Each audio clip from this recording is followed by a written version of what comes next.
Have you ever noticed how American travelers seem to have a wallet full of travel credit cards, earning them free flights and free nights on hotels, while here in the UK, our options seem a lot more limited? You're not imagining it. In the United States, travel credit cards are everywhere, backed by huge sign-up bonuses and lavish perks. Chase Bank in the US even has a British Airways credit card with a sign-up bonus of 75,000 Avios. In Britain and in the rest of Europe, we have a handful of such cards with much more modest rewards. So I wanted to know why that is. In this video, I'll break down the reasons behind this disparity, from the hidden economics to the complete difference in consumer culture and market competition. By the end, you'll understand why Americans enjoy over 100 travel credit card options. Meanwhile, we are scrambling for sign-up bonuses. One of the biggest reasons comes down to cold, hard cash. Shock. Specifically, the fees that credit card companies collect from merchants every time a transaction happens. These fees are much higher in the US than in the UK, and this disparity funds the rewards that the credit card companies are able to give. In America, these fees average around 1.7% per transaction of the transaction value, whereas in the UK and the EU, it's capped at 0.3%, which means that there's almost 5 times as much revenue per swipe in the US as there is in Europe. This isn't just a random fluctuation. In 2015, EU law decided that there would be a cap on the fees from credit cards. And even post-Brexit, the UK has kept these limits. The intent was to reduce the cost for merchants and ultimately consumers, but the side effect is a massively reduced profit margin, which means less money available for rewards. Banks in Britain simply don't earn enough from each card swipe to shower customers with as many perks and rewards as travel credit card companies in the US. To put it bluntly, these interchange fees are the secret sauce behind travel rewards, and in the UK, that sauce got watered down. Before 2015, UK card issuers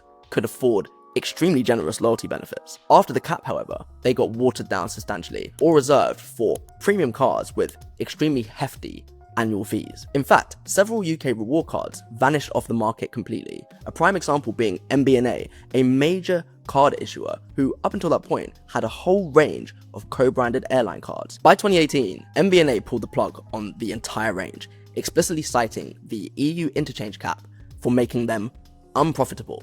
How mad. This was a massive blow to UK points enthusiasts. Overnight, incredible cards like the AA Advantage Visa or the Lufthansa Miles and More card just disappeared completely. British Airways' own card survived, mainly because they were backed by American Express, but overall, the UK cards market shrank drastically. Meanwhile, in the United States, there is no such cap on interchange fees. The fees are mostly set by the market and range between 1% and 3%. That means US card issuers have a bigger pot of money to play with. They can fund higher sign-up bonuses, higher points earning, more luxury benefits, all while still turning a profit. Because every time you use the card, the banks are taking a cut of the purchase price. The difference in fees and regulations led to a completely different market in the UK versus the US. In the US, banks and airlines are partnering up non-stop to create co-branded cards that have incredible benefits. They're competing fiercely to get into your wallet. In the UK, the travel card space is comparatively tiny, dominated by relatively few players.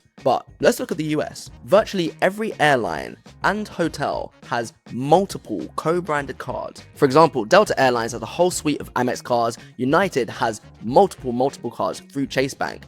American Airlines has a whole suite of cards through Barclays and also through Citibank. And even the lower cost airlines like Spirit, Frontier, and JetBlue have their own credit cards. Imagine if EasyJet had a credit card. It's not just airlines, hotel groups also have their own cards. And on top of that, then there's the big bank cards like Amex Platinum and Gold, Capital One Venture, Chase Sapphire Preferred. These cards, of course, not being tied to a single brand, so being a lot more flexible. An American consumer can choose from hundreds of travel-oriented cards from a variety of different issuers. In fact, airlines make billions from selling frequent flyer points to banks. In 2024, Delta reported $7 billion in earnings from its American Express partnership and expects that to grow to $10 billion. $10 billion. It has been said that not a single major US airline would have turned a profit in 2024 without the revenue from its credit card programs. You can see the appeal. By contrast, the UK market is much smaller and more consolidated. After the 2015 fee cap, many banks bowed out of the rewards card business. We saw MBNA exit and other issuers scale back. If you're a UK traveller looking for a travel rewards credit card, your options are pretty limited. British Airways, of course, has its co-branded credit cards with American Express and Barclays. Virgin has a MasterCard through Virgin Money. And then there are a couple of hotel brands that also have their own loyalty credit cards. Aside from that, American Express is still a major player, and their dominance is partly because Visa and MasterCard issuers found it very difficult to justify generous rewards after the fee cap was introduced. American Express operates a slightly different business model and wasn't initially subject to the EU cap, meaning that it could operate with generous rewards for quite a long time. Even so, Amex UK had to adjust some of its benefits down over time to maintain profitability. The overall impact is a narrower range of choices for the UK consumers. Many international airlines that serve the UK simply don't have a credit card anymore, whereas in the US, they all have cards. It's not that UK banks and airlines wouldn't love the extra revenue, it's just that the economics don't really scale anymore. The population in the UK is quite a bit smaller, and credit card spending habits are very different. More on that in a second. British Airways, though, does have a very lucrative credit card partnership. Worth noting that the majority of the revenue from that credit card agreement comes from the Chase Bank card that British Airways has in the US. Yes, British Airways has a card in the US, and yes, you guessed it, the sign-up bonus is much higher on the US card than it is on the British Airways cards we have in the UK. 75,000 Avios as a standard, to be specific. In fact, foreign carriers often tap into the US market because it's more profitable than the markets that they have at home. If you're finding this video interesting, please don't forget to like and subscribe. I'm trying to overtake British Airways on YouTube by 2027. Now, why are Americans spending more on credit cards than Brits? The answer is simple. There is a completely different culture around spending in the US versus the UK. In the US, Americans use credit cards for almost everything and anything. In the UK, people are much more used to using debit cards and associate credit cards with debt or one-time, extremely expensive purchases that they will pay off slowly over time. Americans hold, on average, around 4 credit cards each per person.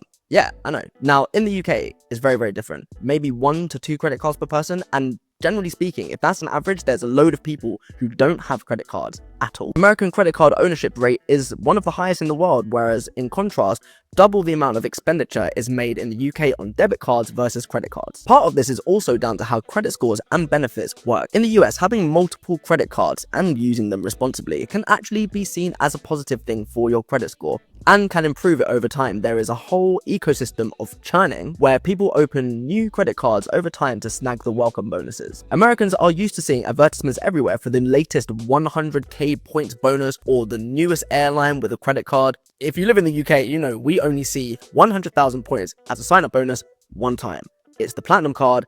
It's once or twice a year, and you have to be referred by someone else, and you can't have owned the card in the last 2 years. In the UK, applying for lots of cards in a short span of time is generally frowned upon and punished. You can severely impact and hurt your credit score by doing so, and if you've been maximizing points with sign-up bonuses for a while, you'll definitely know that already. This isn't to say that Brits don't like free travel. We certainly do. It's just that the opportunities to game the system historically have been far fewer, and therefore fewer people bother. Another difference in culture is the attitude towards annual fees and perks and rewards. In the US, customers are often willing to pay the fees on cards if the rewards are rich enough. Most mass market credit cards in the UK are free or low fee with limited perks and rewards. This means that UK issuers can't rely on fees as much to fund these incredibly generous bonuses and perks. This generally leads to a nation where only points enthusiasts are the ones investing their money and time really into card fees that give them the benefits that we're talking about. In the US,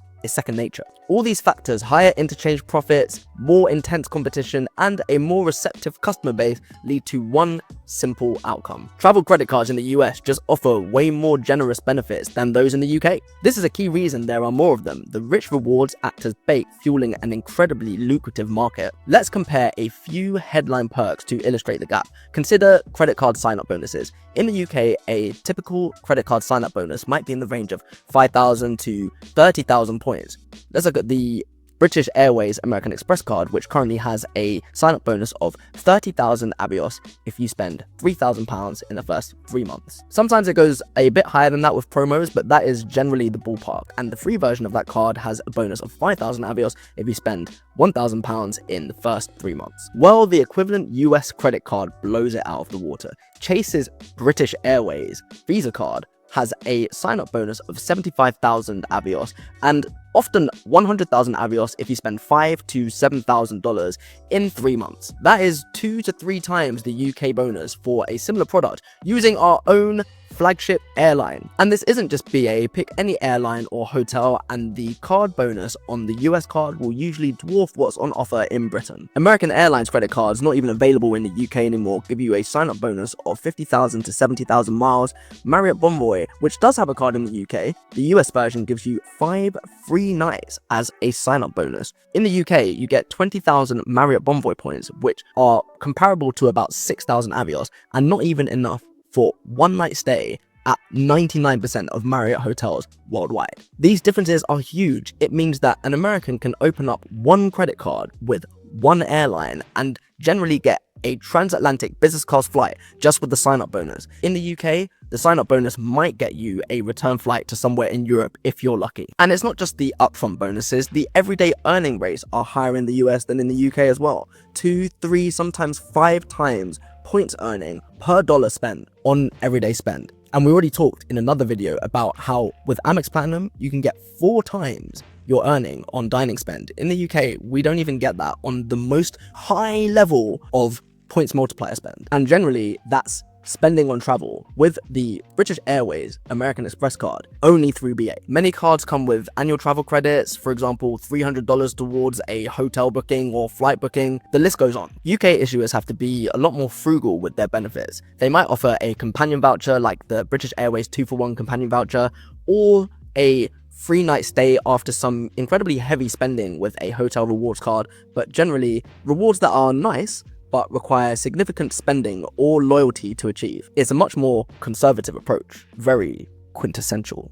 From a consumer perspective, American card offers are simply more enticing, which is why people own multiple cards and we see people double dipping. They'll have cards specifically for specific things. You'll have one card to earn loads on your dining, one card to get lounge access, one card for travel rewards, wherever it might be. There's a card for everything. And because the market is so competitive, card issuers are constantly innovating and trying to one-up each other, which means that the benefits just keep getting better and better. As we saw with the recent revamp of the Platinum card in the US. In the UK, Amex might be like, hey, if you spend on this card for 3 months, you can afford a trip to Paris. How exciting. In the US, it's like, if you sign up this card right now, in 3 months, you'll be flying across the Atlantic business class somewhere to Europe. I know what I'd rather do. These kinds of things create way more buzz in the US market around cards, therefore the uptake is higher, therefore there's a bigger pool of money, and ultimately the rewards go straight back to the consumer. This explains why there are far more travel credit cards in the US than in the UK. Is one system better? I don't know, it depends on your perspective. Let me know in the comments. One system is clearly built for very, very aggressive rewards. On the other hand, you pay the money for those rewards in the first place. That said, if you're a UK-based traveler, not all is lost. You can still play the game, it's just on hard mode. Luckily, I'm always sharing ways to maximize points, game the system, and get miles ahead. Click here if you want to see how to earn 250,000 Avios or points from scratch. And if you made it to the end of this video, thank you so much. I appreciate you. I'm Jordan, this is Miles Ahead. Please like, subscribe, and as always, safe.